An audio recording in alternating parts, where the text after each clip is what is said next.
Hello friends. आज हम बात करेंगे बच्चों में होने वाले मोटापे यानी ओबेसिटी का कैसे मैनेजमेंट करते हैं। क्या क्या चीजें करनी चाहिए यदि कोई बच्चा मोटा है तो उसको कंट्रोल करने के लिए। ऑब्वियसली हम बच्चों को बहुत सारी दवाइयां नहीं करा सकते, बच्चों को स्टार्व नहीं कर सकते, उनकी न्यूट्रिशनल रिक्वायरमेंट्स काफी होती हैं। तो क्या क्या चीजें हम कर सकते हैं जब पीडियाट्रिक एज ग्रुप में कोई बच्चा ओबीज हो जाए। आजकल ये मान के चलिए एक प्रॉब्लम बहुत ज्यादा कॉमन हो गई है। पहले के कंपैरिजन में आजकल काफी ज्यादा बच्चों को फैटी लिवर की प्रॉब्लम और काफी ज्यादा बच्चों को ओबेसिटी यानी मोटापे की प्रॉब्लम देखी जा रही है। पिछले 50-60 सालों में इसका इंसिडेंस कई गुना ज्यादा बढ़ गया है। तो आज ये समझने की प्रयास करेंगे कि ये कौन कौन सी ऐसी चीजें हैं जिससे आप बच्चों के होने वाले इस मोटापे को मैनेज कर सकते हैं। टॉपिक पर जाने से पहले जो लोग हमारे चैनल पर नए हैं, मैं रिक्वेस्ट करूंगा चैनल सब्सक्राइब करें, वीडियो को लाइक करें, शेयर करें, फॉलो करें, कमेंट करें, पूरा देखें। टॉपिक इंपॉर्टेंट है इसलिए इसे तक देखिएगा। चलिए शुरू करते हैं इंपॉर्टेंट वीडियो।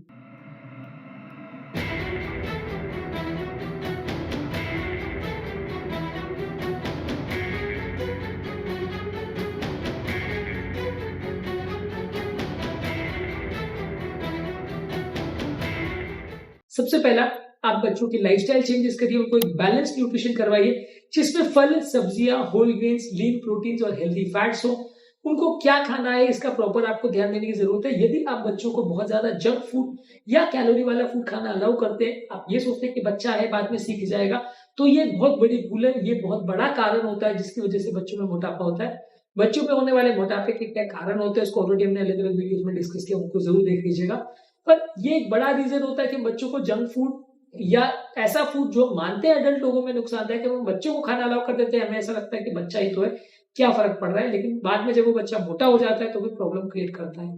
इसके अलावा कैलोरी डेंस फूड उनको ज्यादा नहीं खाना देना है। ज्यादा जो हाई कैलोरी वाले ड्रिंक्स है, फास्ट फूड है, प्रोसेस स्नैक्स है या हाई फैट वाले प्रोडक्ट्स है या शुगर वाले प्रोडक्ट्स है, उनको कम करने की कोशिश करनी है। उनको बहुत ज्यादा शुगर वाली चीजें नहीं खाने देना। उनको शौक रहता है, मजा आता है उनको खाने में। बच्चों की ज्यादातर चीजें वैसे ही अनहेल्दी होती है, लेकिन हमको उनको खाने से रोकना है। हमको एज एन अडल्ट उनको समझाना है, क्योंकि बच्चे खुद तो सारी चीजें नहीं समझ पाएंगे क्या हेल्दी है क्या अनहेल्दी है।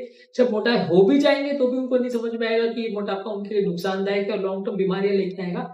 हमें एज ए अडल्ट उनको समझाना है और उनको सही ट्रैक पे लाना है।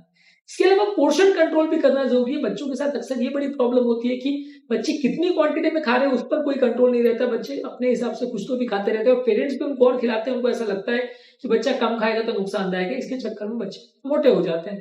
तो कोशिश ये करनी है कि बच्चों की खाने की मात्रा प्रॉपर मैनेज और मेंटेन हो। बहुत ज्यादा जरूरत से ज्यादा उनको मत खिलाइए। पेट भर गया बच्चा मना कर रहा है तो जरूरत से ज्यादा उसको खिलाने की कोशिश मत करिए, उससे फायदा के बदले उल्टा नुकसान होगा। अनलेस बच्चा अंडर वेट है तो ठीक है, अलग बात है, लेकिन अगर ओवर वेट है या नॉर्मल वेट है तो जबरदस्ती इसको खिलाने की कोशिश मत करिए। इंडियन फैमिलीज में ये एक बड़ा इशू होता है जिसकी वजह से बच्चे मोटे हो जाते हैं। इसके अलावा पूरी फैमिली का इसमें इन्वॉल्वमेंट होने की आवश्यकता है। परिवार के सारे लोग इसमें इन्वॉल्व होंगे, बच्चे को इंकरेज करेंगे तो अच्छे आपको रिजल्ट मिलेंगे। यदि फैमिली के लोग इसको इग्नोर करेंगे और टेकन फॉर ग्रांटेड लेंगे कि छोटी मोटी प्रॉब्लम में बाद में अपने आप ठीक हो जाएगा, तो वो नहीं होता है और वो बच्चे के लिए टाइम टाइम बीमारी का कारण बनता है।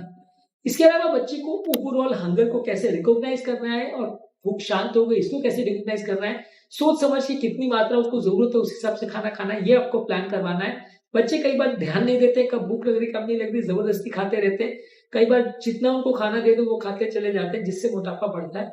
आपको उनको एनकरेज करना है कि इतना खाना खाना है जब तक उनका पेट भर जाए। और पेट भरा ये कैसे पता चलेगा, कैसे रिकॉग्नाइज करना है, कितने मात्रा उनके लिए सफिशिएंट है, ये आपको एज एन एडल्ट देखने की जरूरत है। बच्चा इस मामले में बहुत ज्यादा नहीं समझ पाएगा। इसके अलावा बच्चों को रेगुलर फिजिकल एक्टिविटी कराना है। बाहर जाने उनको खेलने के लिए बोलिए, उनको घर पे ज्यादा खेलने के लिए वीडियो गेम्स खेलना या उनको घर पे मोबाइल फोन देखने की आदत छुड़ा के उनको बाहर खेलने के लिए भेजिए। वो एक्टिविटीज जो भी करेंगे उसमें कैलोरीज ज्यादा बर्न होगी तो वजन कम होगा। ओवरऑल उनका स्क्रीन टाइम कम करिए। स्क्रीन टाइम खासकर टीवी का, वीडियो गेम्स का, मोबाइल फोन का ज्यादा देखने से भी वजन बढ़ता है। और कई बार इस सारी चीजों में बहुत सारे आजकल फूड ब्लॉग्स आते हैं, ये सारी चीजों को भी देखने से कई बार आपकी खाने की और इच्छा बढ़ते चली जाती है, जिससे वजन कंट्रोल करना मुश्किल हो जाता है। तो ये सारी चीजों को भी रिस्ट्रिक्ट करिए। वो टीवी ना देखें या मोबाइल ना देखें, और अगर देख रहे हैं तो क्या देख रहे हैं इसको भी थोड़ा ध्यान रखिए, क्योंकि कई बार बहुत ज्यादा खाने की चीजें जब वो देखते हैं तो उसके बाद डिमांड करने लगते हैं, जिससे कंट्रोल करना और मुश्किल हो जाता है। इसलिए फूड ब्लॉग्स या फूड के जो आइटम्स है या फूड के जो ओवरऑल एड्स हैं उनको अवॉइड करिए बच्चों के सामने, नहीं तो उनका खाने का बिहेवियर अनकंट्रोल हो जाएगा। इसके अलावा ओवरऑल ऐसी फन एक्टिविटीज जो आउटडोर एक्टिविटीज है जिनको वो ज्यादा एंजॉय करते हैं उनको एनकरेज करिए और आउटडोर एक्टिविटीज के लिए उनको ज्यादा प्रेरित करिए ताकि ओवरऑल उनका कैलोरी कंजम्पशन बढ़े। इसके अलावा बच्चों के प्रॉपर बिहेवियर को काउंसलर के पास ले जाके काउंसलिंग करवा सकते हैं। कई कई फीडिंग हैबिट्स में प्रॉब्लम हो सकती है, उनको प्रॉपर आपको मैनेज और मेंटेन करना है। वहां पे आपको डाइटिशियन और साइकियाट्रिस्ट की मदद की जरूरत पड़ सकती है। इसके अलावा बच्चों के लिए टारगेट सेट करिए कि कितने टाइम में उसको क्या करना है, कौन सी एक्टिविटी करना है। जैसे अगर पानी ज्यादा पीना है, स्क्रीन टाइम कम करना है, इतने टाइम में इतना एक्सरसाइज करना है, वो सारे टारगेट्स उनको दे सकते हैं। जब वो टारगेट अचीव कर ले तो उसके लिए आप कुछ और गिफ्ट दे सकते हैं, खाने के बदले कुछ और गिफ्ट एज अ रिवॉर्ड उनको दे सकते हैं। और आपको और आपके बच्चे को सेल्फ मॉनिटरिंग के लिए भी एनकरेज करना है कि वो खुद ही अपने वजन को चेक करे और अपनी एक्टिविटीज को चेक करे, उसके हिसाब से अपने बिहेवियर को मॉडिफाई करे। यदि वो खुद से समझदार होकर कर पाते हैं तो काफी अच्छा रहेगा, आपके रिजल्ट्स बेटर आएंगे। इसके अलावा कई बार पूरी फैमिली को भी थेरेपी की जरूरत होती है। कई बार पूरी फैमिली के साथ भी कई इंपॉर्टेंट इश्यूज होते हैं जो बच्चों के लिए बड़े प्रॉब्लम बन जाते हैं। तो पूरी फैमिली में भी मोटापा कई बार रहता है, फैमिली का ही खाने का प्रॉब्लम रहता है, तो वो सारे फैमिली मेंबर्स को ही प्रॉपर थेरेपी की जरूरत है। तभी एक बच्चे के लिए प्रॉपर एनवायरमेंट होगा। यदि आपकी फैमिली में बच्चे के पेरेंट्स अगर मोटे हैं और आप चाहोगे कि बच्चे का वजन कम हो जाए तो पॉसिबल नहीं है। वो सारी फैमिली को ही साथ में थेरेपी देना पड़ेगा। सब मिलके ही अपने डाइट का कट डाउन करेंगे, अपने बिहेवियर का मॉडिफिकेशन करेंगे, हेल्दी हैबिट्स को अडॉप्ट करेंगे, तो ही बच्चा अपनी हेल्दी हैबिट्स में आ पाएगा और अपनी डाइट को चेंज कर पाएगा, अपनी लाइफ को चेंज कर पाएगा, मोटापे के लिए प्रॉपरली सोच पाएगा। तो पूरी फैमिली का बिहेवियर को ही चेंज करने की आवश्यकता है। सिर्फ अकेले बच्चों पर थोप देना कि आपको वजन कम करना है, माता पिता का वजन भले 200 किलो भी हो तो भी चलेगा, तो वो कभी भी सक्सेसफुल नहीं होगा। सारी फैमिली को मिलकर मेहनत करनी पड़ेगी और बच्चे के लिए अलग से टाइम निकालना पड़ेगा, उसके वजन के लिए अलग से सोचना पड़ेगा, तब जाके आपको अच्छे खासे रिजल्ट मिलेंगे, नहीं तो आपको सक्सेस नहीं मिलेगा। आज के टॉपिक में बस इतना ही। इस टॉपिक के पार्ट 2 में कुछ और पॉइंट्स पर डिस्कशन करेंगे जो बच्चों के मोटापे से संबंधित है। उन पॉइंट्स में भी ध्यान दीजिएगा, उस वीडियो को भी जरूर चेकआउट करिएगा। बच्चों का ओबेसिटी मैनेज करना बड़ों के कंपैरिजन में ज्यादा इंपॉर्टेंट है, ज्यादा ध्यान देने की आवश्यकता है, लेकिन ज्यादा मुश्किल भी होता है क्योंकि इसके साथ कुछ स्पेसिफिक इश्यूज होते हैं जो कि अडल्ट्स में नहीं होते। अडल्ट्स को समझाना और मैनेज करना थोड़ा ज्यादा इजी पड़ता है, बच्चों के मैनेजमेंट थोड़ी ज्यादा टफ पड़ते हैं, लेकिन इसको समझना और प्रॉपर तरह से मैनेज करना जरूरी है, तभी हम इस पे सक्सेस पा पाएंगे।